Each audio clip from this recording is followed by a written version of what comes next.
day for a daydream, custom made for a dreaming boy. Now I'm lost in my daydream, about my bundle of joy.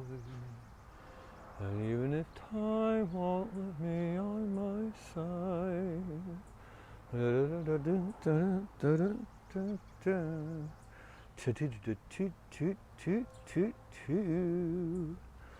see, where am I going to put this guy?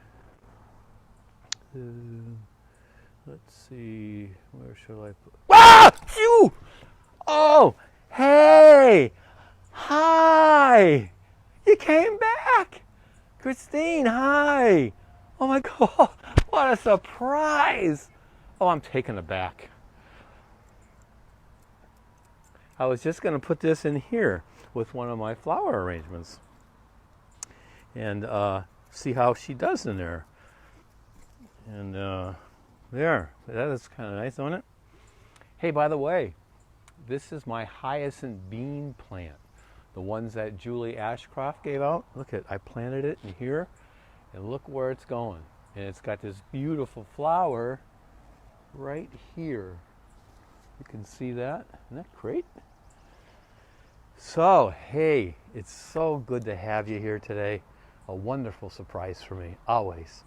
And today, I thought we would talk about something pretty important. And I'm going to tell you why I want to talk about this today. I'm going to take off my mask, okay? There, a little bit better. Yesterday, well, 2 days ago actually, I got a call from my friend Kathleen.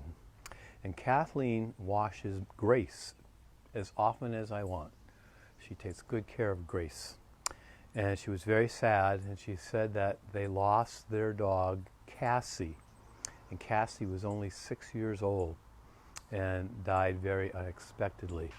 And so the family was very sad. Yesterday, Kathleen's son, Michael, came over to see me, and he asked me if I would bless a medal of St. Francis. Remember way back when we talked about St. Francis, how he loved animals, loved nature?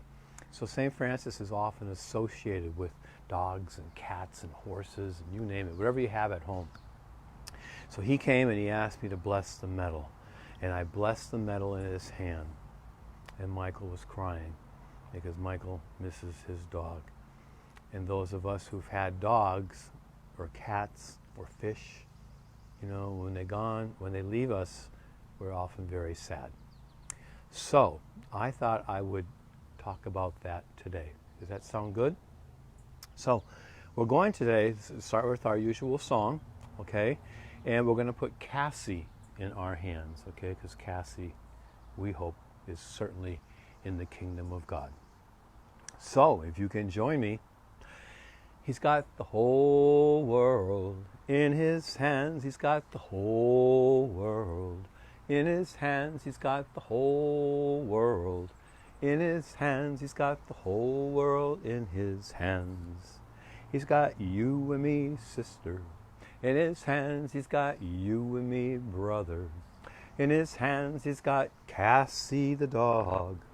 In his hands, he's got the whole world in his hands. You sing that better and better every week. Great. Well, come on over.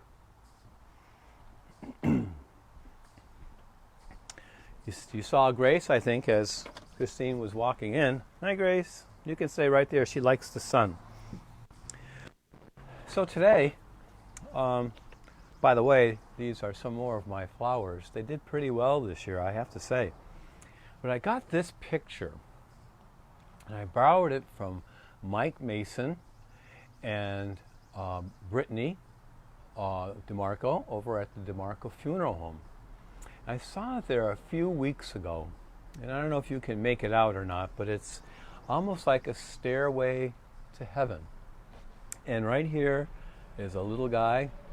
Looks like it's about ready to go up to heaven, right? And over here is a little girl feeding her dog before he goes up to heaven. And up here are all the dogs and cats that have gone before us. And it looks like they're in heaven. or they're in some very special place.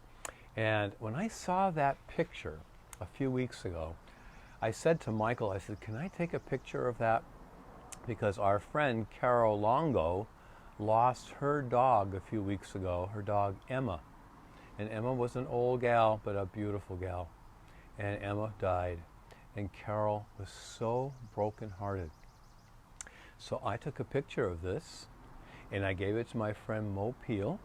And Mo sent it to a company, and it returned a nice canvas wrapped on the sides, and we gave it to Carol as a reminder of her Emma now taking the steps up to heaven. Carol was really moved, and she really, really loved it. So with that in mind, and after meeting Michael yesterday, I was thinking about my own history with dogs, because dogs and cats are so much part of our families. You know, I was reading that 79.9 million animals live in our homes throughout the world. That's a lot of cats and dogs, right? And fish and everything else, maybe pigs and all that kind of stuff. But anyway, I want to just tell you two stories about my dogs. When I was just a boy, we had a dog by the name of King. King was the size of Grace. She had brown ears that stood up. But one of them had a piece missing in the ear because a long time ago. Little spot in her ear really made her stick out among all the other dogs who had these pointy ears. His name was King. And all my youth, I remember that dog being there. I remember my mother telling me to feed him, and I had a special bowl, and we would give him rival dog food, which I don't even know if they sell anymore. But anyway, one night before I was going to bed, my father had made us a bedroom in the basement, so me and my brother Lenny were sleeping in twin beds in that little room. And my father said to us, he brought us over to King, and he said, I want you to know that King is going to go away tomorrow. You won't see him anymore. He's going to go to dog heaven. Now, for me, that was pretty hard to understand, but it was also very sad because I wasn't going to see King anymore. And so I remember the next morning waking up and King was gone. And there was his blanket, and he was. And I remember feeling so sad. It was a real sad day. But he became a great memory for all of us, and we still speak of King this day. Moving along many years later, after I was a priest, I had a wedding of a young couple who were in their 40s, and they had a hobby of raising black Labradors, retrievers, black and gold. And these dogs all had special papers. They were really the real McCoy. And as a gift to me for witnessing their marriage, they offered me a black lab. So I was living in the inner city at the time, and I said, well, I would really love to have it. So I brought it home. And the pastor that I was working with said to me, he said, Jerry, this is not a good place for a dog. There's no place to run, no place to play. He says, I think you better return the dog. And I said, oh gosh, I said, I hate to do that. And I said, can I keep him for a few days? He said, yes. And so I bonded with this little puppy for the longest time, but I didn't give him a name. But it just so happened, my father had some very serious surgery on his leg. And my father, of course, loved the dog. Take the dog home to Massachusetts, Father Berard. And he says, sure. He says, for your father? I said, yeah. He goes, that'll be the greatest gift for your dad. So I brought the dog home, jet black, and I put a big red bow around his neck, and I took him out of the car, out of the box, and he went over to my father, and they bonded in a second, and they became best friends. And that dog helped my father to walk again. Because my father used to sit down in the backyard, throw the ball, and that retriever would bring the ball back and jump up on my father's lap, and they became the best of friends. But interestingly enough, every time I would go home to visit, we named him Briggs, by the way, Brigham, because that was the hospital my father was in Boston. So Briggs was his name. But every time I would go home, Briggs almost knew I was coming. And he would get so excited to see me, because I think because of that first the two of us had. So one day when I went home, Briggs got kind of big by then, and he had a big Labrador head. I went down to pet him, and he was so happy to see me that he put his head up real fast, and I chipped my front tooth, which is really chipped right now, and I got to get it fixed. But it was because of Briggs that I lost my front tooth. But you know, I could never be mad at him because I just know he was just so in love with me, and I really loved him. So those are my stories about dogs. And I said I wouldn't have, because it breaks your heart when you lose them. You know, it's like losing a brother or sister. This family who lost Cassie, you know, it's part of their family, and they really miss her. But lo and behold, Grace came along, and now Grace is getting old. And Grace and I have we have our challenges because she doesn't see, but she bumps into a lot of stuff, as I told you, I think. But she does pretty well, and she gets in the car pretty well, and she loves to we'll go for a walk, and I even took her swimming last week. But I know someday she's going to leave me, and that'll be a very sad day, because I love Grace, as many of you do. So anyway, that's my story about dogs. But it does bring up the question, though, what about dogs and cats? Where do they go? Do they just die, or do they go on somewhere else? Well, you know, if you look at the Bible, the opening story, the opening book of the Bible is the story of creation, and that God made everything. And what God made beautiful. And God made it all according to his plan. And then our Adam and Eve, remember that story? Made in the image and likeness of God. So leads me to think that everything is made in the image and likeness of God. And if God created dogs and cats, then they're special to him. And I think they have a special place, just like the horses and probably the elephants and the crocodiles, because they're all made in his image.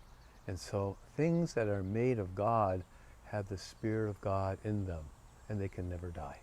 They go on somewhere else. And so this picture always reminds me of the dogs kind of going up to heaven, and look at how happy they are. They're in another world. And will we see our dogs again, our cats, our fish? I don't know, but I think we will. I did a little research the other day, and I came across something pretty interesting.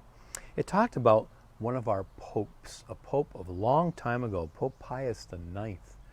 He said very clearly that dogs and cats don't have souls, and they don't go to heaven at all.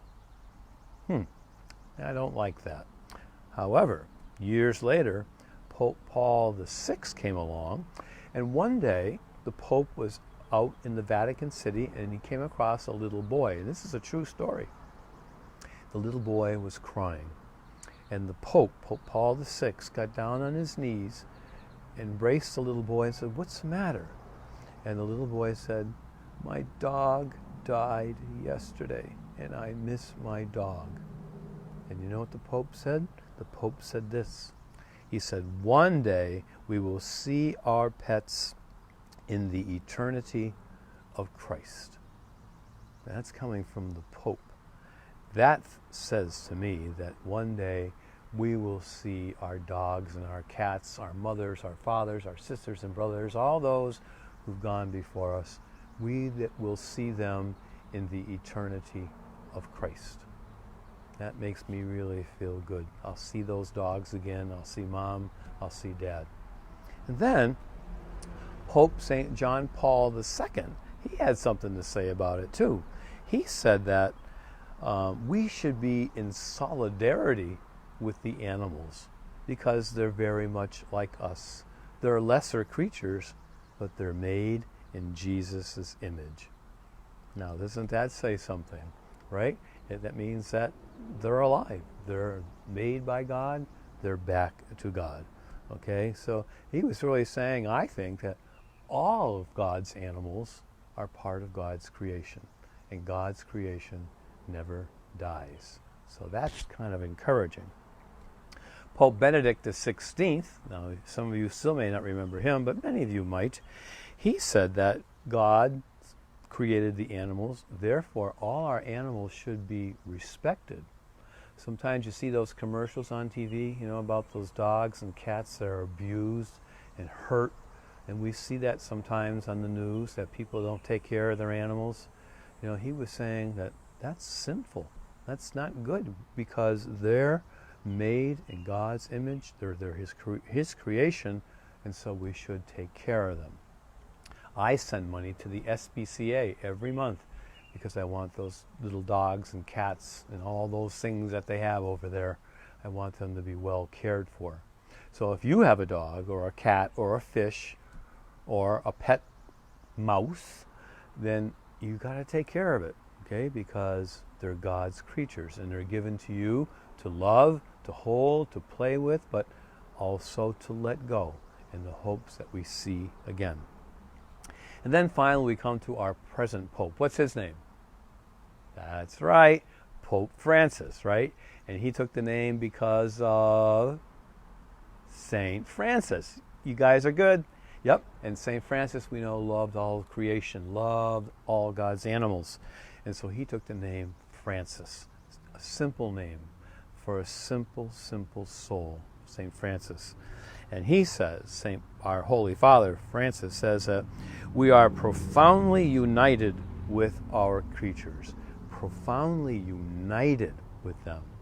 So though they're different, though they have 4 legs and we have 2, and though they don't think quite like we do, they're smart and they're loyal and they love and they can bring comfort, they can bring happiness, they can protect us. All those wonderful things that animals do. And they teach us how to be the same way. So today, I thought that might be a good thing for us to think about. And my friends who lost their Cassie, I hope today, if they're watching that, they feel a little comforted by that. That Cassie is in another wonderful place, right? And then someday they'll come to meet him.